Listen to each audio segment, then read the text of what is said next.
Bonjour, je m'appelle Pierre-Éric Sutter, je suis psychologue, psychothérapeute spécialisé sur l'éco-anxiété.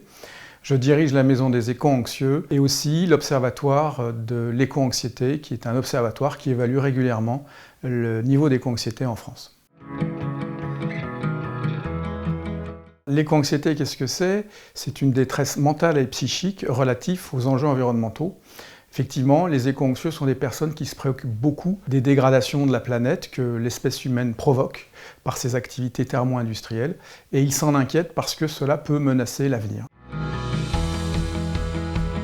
Les signes chez un jeune de l'éco-anxiété sont de 4 ordres. Donc, premier signe, les signes cognitifs, qui se manifestent essentiellement par des ruminations. Alors les ruminations, c'est le fait de ressasser en permanence les mêmes idées dans sa tête, et notamment des idées négatives relatives à la destruction de l'environnement et aux pollutions. Deuxième point, qui sont donc les inquiétudes, ce qui sont des signaux affectifs en fait chez le jeune, donc des inquiétudes relatives à l'avenir et à la pérennité de la planète. Ça les amène à une troisième série de symptômes qui sont essentiellement des symptômes comportementaux, tournés autour de l'isolement. Cet isolement va les emmener vers une quatrième série de symptômes qui sont les symptômes conatifs, c'est-à-dire l'impression de ne pas en faire assez pour la planète.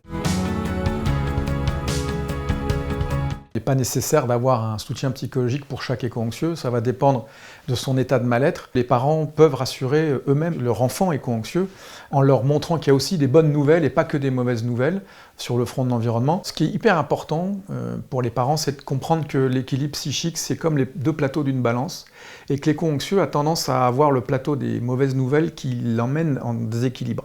Et donc c'est très important de contrebalancer les mauvaises nouvelles par des bonnes nouvelles. L'éco-anxiété, c'est une forme d'éco-clairvoyance, puisque ça nous permet de voir quels sont les problèmes et quelles sont les bonnes actions à conduire pour que l'espèce humaine arrête d'abîmer son environnement. Et donc, la meilleure façon de s'en sortir, c'est de s'investir dans l'action, dans une action juste pour l'environnement et pour l'être humain.